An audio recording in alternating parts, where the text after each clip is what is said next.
Assalamualaikum warahmatullahi wabarakatuh dan salam sejahtera. Anda bersama saya Hasnur Hamid dalam Bicara Cendekiawan Mulia terbitan Universiti Malaysia Pahang. Kita bersiaran langsung di Facebook Live UMP dan UMP TV YouTube. Membuka lembaran baru separuh kedua tahun 2020. Bicara Cendekiawan Mulia siri ke-8 memulakan tirainya. Namun ada kabar duka yang baru diterima. Pemergian Allahyarham Dr. Muhammad Rozi Hassan, Ketua Pegawai Eksekutif UMP Advanced Education. Marilah sama-sama kita sedekahkan Al-Fatihah.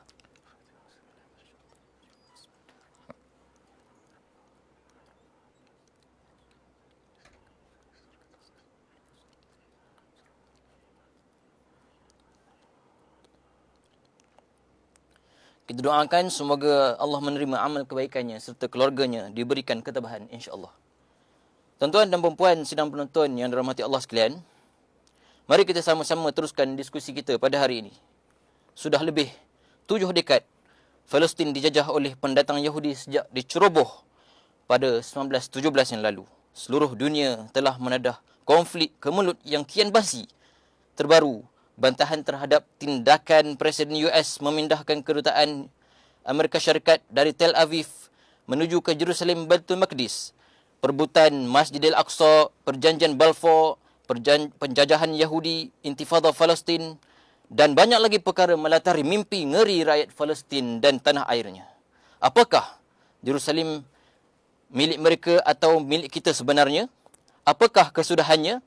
Bersama-sama kita di studio pada pagi ini, yang berbahagia Dr. Ahmad Irfan Ikmal Hisham, panelis jemputan kita pada hari ini akan membicarakan topik sepanjang hayat Baitul Maqdis atau Jerusalem. Sedikit latar belakang panelis jemputan kita pada pagi ini. Saya perkenalkan kepada anda semua, beliau anak kelahiran Gombak, Selangor, merupakan pemegang ijazah Doktor Falsafah dalam bidang hadis daripada Universiti Malaya, menghasilkan lebih 10 penerbitan yang dihasilkan sepanjang kerjaya beliau, merupakan ahli jawatankuasa Falak Pahang, konsultan pusat kutipan zakat negeri Pahang, kolumnis tetamu akhbar utusan dan berita harian. Beliau juga pernah mendapat anugerah 5 anugerah perkhidmatan cemerlang, inovasi dan pembelajaran dan pengajian. Kerap menulis diary dan sangat goblok daripada khazanah artikel beliau di abidfana.com. Personaliti beliau saya dapati dengan baik sekali, seorang yang lembut, gagah dan humor lagi garang. Tuan-tuan sekalian, tanpa melengahkan masa lagi, kita pergi kepada soalan yang pertama. Pada hari ini tinggal berbaki cuma 10% tanah Palestin. Kita membincangkan mengenai sejarah dan masa depan sebuah negara yang sekarang dikenali sebagai Palestin dan Israel. Apa pentingnya tajuk Baitul Maqdis atau Jerusalem ini untuk dibincangkan. Boleh doktor jelaskan identiti yang signifikan dengan sejarah yang melatari Baitul Maqdis, seperti nama-nama lain yang pernah dirakamkan dalam sejarah geografinya, serta mengapa dunia perlu memahami hak rakyat Palestin ke atas Baitul Maqdis ataupun Jerusalem. Silakan doktor. Baik, bismillahirrahmanirrahim. Assalamualaikum warahmatullahi wabarakatuh. Alhamdulillah wassalatu wassalamu ala Rasulillah wa ala alihi wa ashabihi wa man walah. Yang saya muliakan Ustaz Asno selaku moderator program Bicara Cendekiawan Mulia pada kali ini, dan seterusnya kepada seluruh sidang pendengar baik dalam studio ini dan juga di luar sana. Kita bersama-sama bersiaran dalam channel UMP TV. Mudah-mudahan program Bual Bicara kita pada tengah hari ini mendapat keberkatan daripada Allah Azza wa Jal. Jadi tajuk yang diamanahkan kepada saya untuk kita sembang-sembang pada tengah hari ini ialah satu tajuk yang membicarakan berkaitan dengan satu wilayah, yang mana wilayah ini menyaksikan pergolakan sejak berdekad-dekad lamanya. Dan wilayah ini juga dia amat menarik kerana apa? Kerana kalau kita tengok dalam pasport kita sebagai rakyat Malaysia, pasport kita ni diiktiraf laku di seluruh dunia kecuali di wilayah berkenaan, iaitulah satu wilayah yang dikenali sebagai negara haram Israel. Okey. Dengan sebab itu, tajuk yang diberikan kepada saya iaitu Baitul Maqdis ataupun Jerusalem. Maka dengan sebab itu, kita perlu memahami di sini bahawa dari sudut Baitul Maqdis ataupun Jerusalem, ia sebenarnya adalah merujuk kepada satu bandar, satu wilayah kecil yang terletak dalam satu negara yang bergolak antara Israel dan juga Palestin. Itu yang disebut sebagai Baitul Maqdis ataupun Jerusalem. Okay, kalau kita perhatikan dalam peta, kita akan memerhatikan bahawa sebenarnya negara Palestin ini, dia terletak di Asia Barat ataupun di Timur Tengah lah. Okay, kalau kita perhatikan dalam skrin kita, kalau boleh kita share akan kita punya peta ni, mak kata di sinilah terletaknya kawasan yang dikenali sebagai Palestin. Okey. Cuma dalam peta moden, negara ini dia tidak dikenali sebagai Palestin. Kerana apa? Kerana sejak berdekat-dekat lamanya, dia telah pun diceroboh dan dijajah oleh Israel. Adapun yang dinamakan sebagai Jerusalem itu, Jerusalem sebenarnya terletak di kawasan sempadan di antara Palestinian Authority dan juga negara haram Israel. Okay, jadi kita kena ingat bahawa apabila kita membincangkan Palestin, dalam konteks politik moden sekarang ini, Palestin dia tidak diiktiraf sebagai sebuah negara. Tapi Palestin hanyalah sebuah kawasan yang ada autoriti saja, dikenali sebagai Palestinian Authority. Dan bila kita sebut pasal Palestin ni dia hanya memiliki dua wilayah saja pada zaman moden sekarang ini. Satu wilayah di sini yang kita panggil sebagai West Bank, ataupun dalam bahasa Melayu kita panggil sebagai tebing barat. Sementara wilayah kedua pula adalah terletaknya di sini, berhampiran, bersempadanan dengan negara Mesir. Ini kita panggil sebagai genting Gaza. Jadi, yang dinamakan sebagai Bandar Jerusalem itu, dia terletak di sini. Kalau kita perhatikan, ini kawasan sempadan di antara Israel dan juga Palestinian Authority. Jerusalem itu dia terletak betul-betul di situ. Okay? Jadi, sebenarnya, sama ada kita memanggil nama kawasan ini sebagai Baitul Maqdis ataupun Jerusalem, sebenarnya dia merujuk kepada identiti wilayah ini, identiti bandar ini.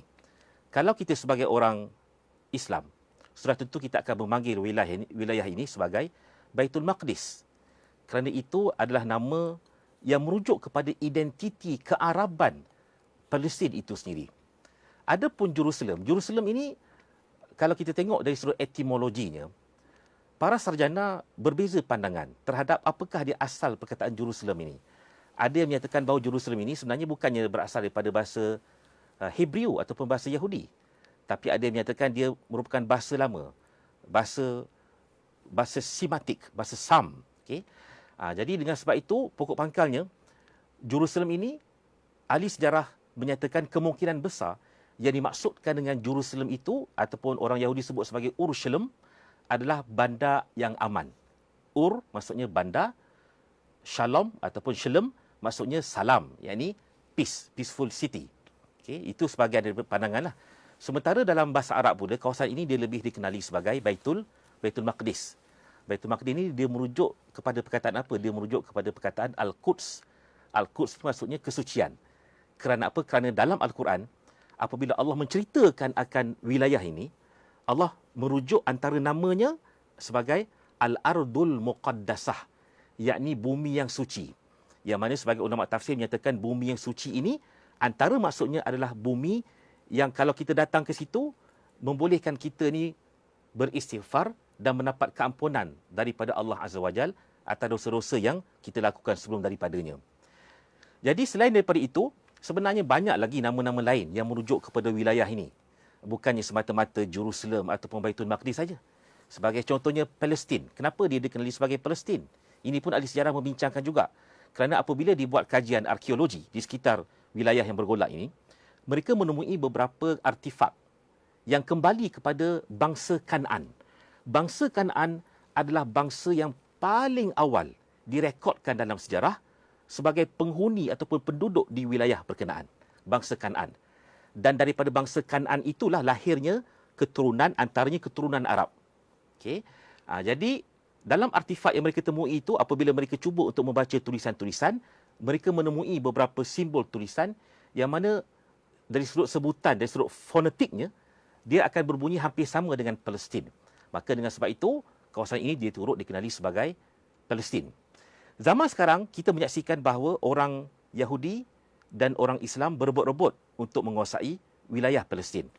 Tapi jangan kita lupa, semasa zaman Nabi Muhammad SAW, bangsa yang menguasai wilayah ini adalah bangsa Rom Timur.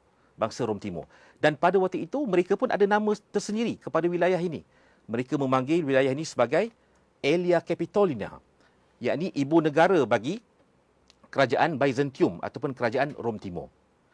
Dengan sebab itu, kalau kita perhatikan dalam sejarah, banyak peninggalan dan juga artifak-artifak daripada kerajaan Byzantium dan juga Rom Timur yang dapat disaksikan di situ. Bahkan kalau kita buka dalam sejarah Western Civilization, apabila mereka nak membincangkan zaman awal tamadun barat ini, mereka akan menyatakan bahawa tamadun mereka itu pernah berpusat di wilayah Palestin ini. Pasal itu identiti mereka masih ada di kawasan berkenaan. Apatah lagi di situlah tempat lahirnya Nabi Isa, dan di situlah juga tempat berlakunya cubaan untuk membunuh ataupun mensalib Nabi Isa alaihi assalatu wassalam. Jadi dengan sebab itu namanya pelbagai. Dan dalam masa yang sama, apabila kita merujuk kepada persoalan nama ni dia akan menjadi simbol kepada identiti kawasan berkenaan. Kalau kita nak memperjuangkan supaya Palestin itu terus menjadi satu negeri yang aman di bawah pentadbiran dan keadilan Islam, maka sepatutnya kita sebagai umat Islam perlu kerap memanggil wilayah ini dengan nama Arabnya lah, iaitu nama Baitul Maqdis ataupun Al-Quds. Okay, dengan sebab itu kita perhatikan di antara perkara yang paling mencabar apabila kita berhadapan dengan pencerobohan dan juga penjajahan tentera haram Zionis ini, ialah mereka ni selain daripada mereka membuat provokasi, merampas tanah-tanah milik orang-orang Arab Palestin ni, Ustaz Asno. Ya, betul. Tetapi dalam masa yang sama, mereka juga cuba untuk membuang identiti kearaban dan Palestinnya wilayah berkenaan. Antaranya ialah mereka akan lebih suka untuk menggunakan istilah-istilah daripada bahasa mereka. Jadi pasal tu, sebagai mukadimah round pertama kita panjang lagi Ustaz Asno, panjang lagi sesi kita ni. Untuk round pertama, untuk kita memahami dari sudut etimologi, mana satu nama yang betul, Baitul Maqdis ke, Jerusalem ke, bagi saya itu hanya sekadar nama yang merujuk kepada bahasa yang berbeza. Tapi dari sudut identitinya, kita sebagai umat Islam, kita kena berbangga dengan nama-nama Arab untuk menjaga arubah dan juga asilah, keaslian identiti wilayah berkenaan yang suatu ketika dahulu pernah menjadi satu bandar yang dicontohi di seluruh pelosok dunia, kerana bandar inilah bandar yang menyaksikan penganut pelbagai agama berhimpun secara aman dan damai menunaikan ibadat mereka di satu bandar yang dikenali sebagai Jerusalem ataupun Baitul Maqdis. Baik, saya kira menjawab kepada persoalan yang pertama, saya tertarik dengan perbincangan ataupun perbahasan yang telah disampaikan oleh doktor tadi berkait tentang sejarah silam perkembangan awal negara Palestin itu. Namun pada era moden globalisasi pada hari ini, kita melihat sekutu kuat Israel, Amerika Syarikat sendiri begitu berminat untuk campur tangan dalam hal isu yang berkait dengan perkara ini. Jadi pada pandangan doktor, saya nak bertanyakan soalan yang seterusnya.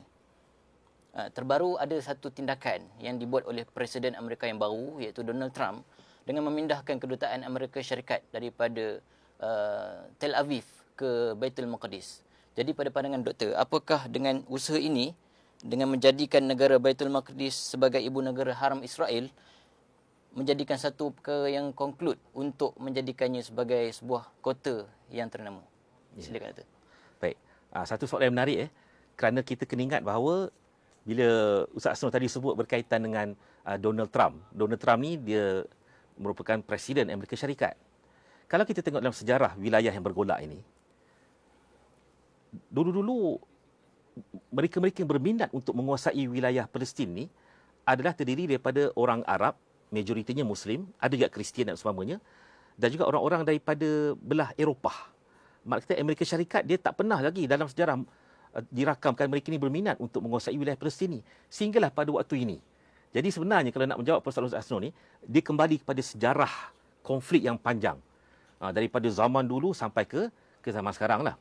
Jadi pokok pangkalnya kita kena memahami bahawa apabila pencerobohan dan penjajahan telah pun berlaku dan mereka pernah hidup dalam situasi dua negara, iaitu negara Palestin dan Israel.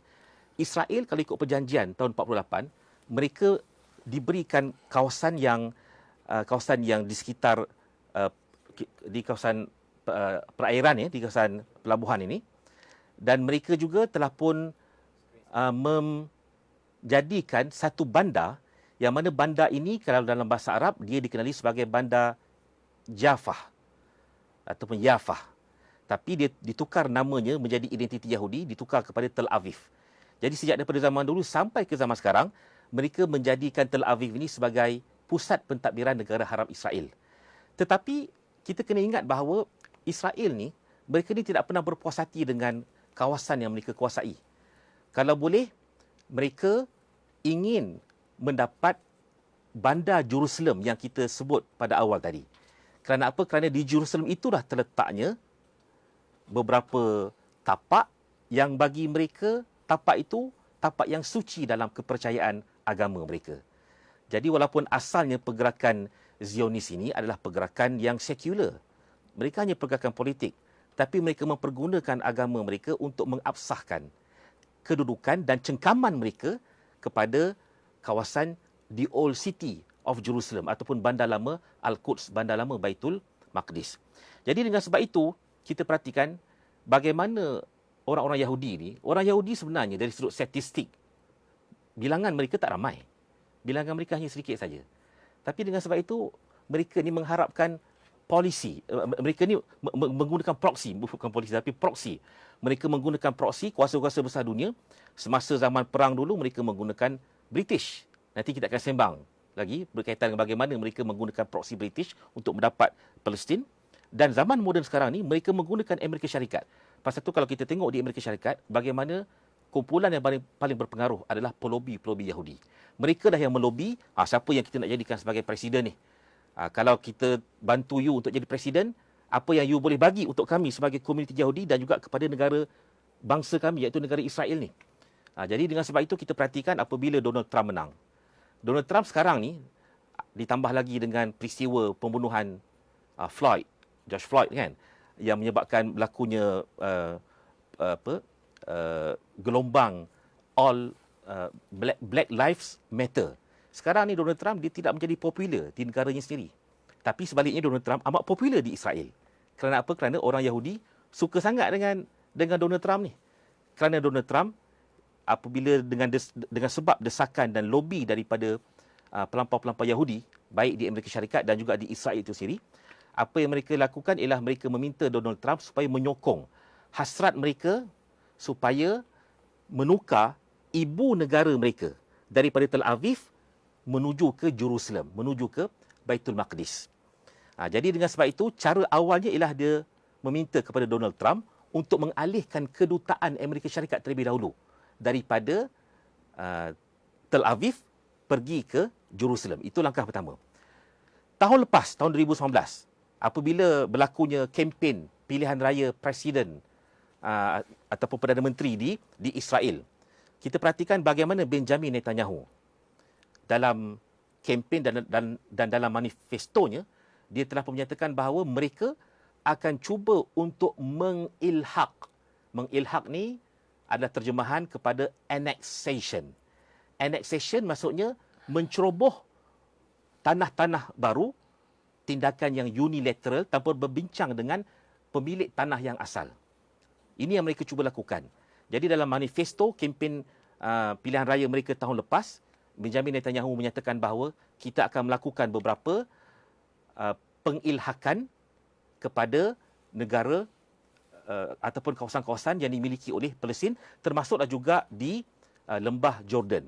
Jadi dengan sebab itu, kalau kita boleh saksikan dalam skrin ini, bagaimana Donald Trump amat bekerjasama dengan Benjamin Netanyahu untuk memperkenalkan akan visi mereka memperkenalkan akan persempadanan barulah. Ini adalah merupakan di antara pelan damai. Saya sebut quote and quote pelan damai yang cuba diperkenalkan oleh Donald Trump. Okey, kita tahu bahawa di sinilah saki-baki milik kawasan milik orang Palestin. Di sini tebing barat, di sini pula ada genting Gaza. Jadi kawasan yang hijau ni adalah kawasan yang dicadangkan oleh Donald Trump supaya diserahkan secara mutlak kepada orang Palestin. Okey. Tetapi dalam masa yang sama, kita kena ingat bahawa walaupun secara dalam petanya kawasan West Bank, kawasan tebing barat tempat terletaknya Jerusalem ini, kalau dalam peta kita tengok seolah-olah macam milik orang Arab Palestin, tetapi sebenarnya di dalam kawasan ini penuh dengan pertempatan haram Yahudi. Apa yang mereka buat ialah mereka akan bulldoze, mereka akan merobohkan rumah-rumah lama milik orang Arab dan juga ladang-ladang, kebun-kebun pokok zaitun yang usianya ada yang mencecah ribuan tahun. Kemudian mereka akan membina pertempatan haram mereka di atas tanah milik orang Arab Palestin atas nama annexation. Dan juga mereka bermain dengan undang-undang antarabangsa lah. Kononnya mereka pernah menang dalam perang tahun 1967. Kemudian mereka berusaha untuk mendapatkan kembali akan wilayah berkenaan. Jadi dengan sebab itu sebenarnya plan asal Donald Trump ialah nak menyerahkan kawasan itu mengikut seperti mana yang tertera di sinilah. Kalau dalam skrin ini, Donald Trump dia nak menyerahkan yang kawasan ini menjadi milik Palestin. Sementara yang hitam ni pula diserahkan kepada orang Yahudi. Okey, dan kalau kita perhatikan dalam gambar ni juga, bagaimana orang-orang Yahudi apabila mereka berjaya untuk merampas tanah milik orang Arab Palestin, inilah contoh pertempatan haram yang mereka lakukan. Kalau anda perhatikan bagaimana mereka ni akan membina rumah-rumah mewah, yang mana rumah-rumah mewah ni akan sebahagian daripadanya akan diberikan kepada pendatang-pendatang Yahudi daripada seluruh pelosok dunia. Kebanyakan pertempatan itu dibina di kawasan yang berbukit. Di kawasan berbukit, ini semua kawasan pertempatan haram Yahudi. Kawasan berbukit, kawasan yang eksklusif. Siapa pemilik asal tanah ni? Pemilik asalnya adalah orang Arab. Mereka adalah the rightful owner ke atas tanah-tanah ini. Tetapi dengan sebab sikap ego dan juga dengan sikap bongkak yang ditunjukkan oleh orang-orang Yahudi, khususnya oleh pemimpin-pemimpin pergerakan Zionis mereka, akhirnya seinci demi seinci tanah milik orang Arab Palestin, khususnya di tebing barat, telah pun dijajah. Okey, jadi itu adalah merupakan carangan daripada Donald Trump. Tetapi dalam masa yang sama, Benjamin Netanyahu, dia juga cuba untuk memperkenalkan satu plan pengilhakan ataupun satu plan pencerobohan. Bila sebut ilhak ni, takut pasal dia berasal daripada bahasa Arab, takut ilhak tu macam lembut sangat bunyinya, ilhak kan. Tapi hakikatnya maksud ilhak ni ialah ceroboh, menjajah. Carangan daripada Benjamin Netanyahu ialah dia cuba untuk mengilhak kawasan yang saya tunjuk di sini. Kawasan ini dikenali sebagai Lembah Jordan ataupun the Jordan Valley. Jordan Valley ini adalah kawasan padang pasir, tapi dia sesuai untuk penanaman buah pokok kurma dan seumpamanya. Dia letak bersempadanan dengan negara Jordan. Dia dikenali sebagai the Jordan Valley lah. Ini contoh di antara kawasan-kawasan yang berada di sempadan Israel dengan Jordan. Sudah banyak pertempatan-pertempatan haram yang dibina. Okey, dan ini contohlah pertempatan haram yang dibina oleh pendatang-pendatang Yahudi ini. Mereka buat je rumah kat situ. Tanah asalnya adalah milik orang Arab Palestin. Jadi inilah cabaran yang sedang dialami pada zaman sekarang ni, kerana mereka sekarang ni cuba untuk menceroboh, membuat ilhak ke atas tanah yang terletak di Lembah Jordan. Video ni adalah merupakan footage yang saya rakam kawasan buffer zone di antara sempadan Jordan dengan Israel. Sementara ini pula adalah merupakan video yang saya rakam sendiri dalam bas perjalanan setelah mana kita berjaya cross the border, masuk ke dalam negara Israel. Okay, dan anda boleh perhatikan bagaimana sebenarnya negara Palestin ini, bila sebut Israel itu sebenarnya negara Palestin lah. Okay, bila kita tengok kawasan Palestin ini, sebenarnya walaupun ada sebahagian kawasannya kawasan yang padang pasir, tapi dia cukup cantik. Inilah dia kawasan yang pernah merakam sejarah bagaimana Nabi Musa dan Nabi-Nabi terdahulu berjalan bermusafir masuk dan keluar daripada wilayah ini. Cuma malangnya sekarang ni, negara haram Israel, mereka tak berpuas hati dengan wilayah yang mereka dah sedia kuasai. Mereka nak tambah pula dengan wilayah yang baru dengan cara menceroboh dan melakukan pengilhakan ke atas wilayah-wilayah yang dikuasai secara sahnya, secara undang-undang dunianya, diiktiraf oleh Majlis Keselamatan dan juga PBB, bahawa sebenarnya pemilik tanah yang asal adalah orang Palestin itu sendiri. Tetapi malangnya kita berhadapan dengan satu kuasa yang nampak gaya mereka ni tidak peduli dengan pandangan masyarakat dunia. Jadi sebenarnya itulah yang berlaku, cabaran yang kita sedang alami sekarang ini.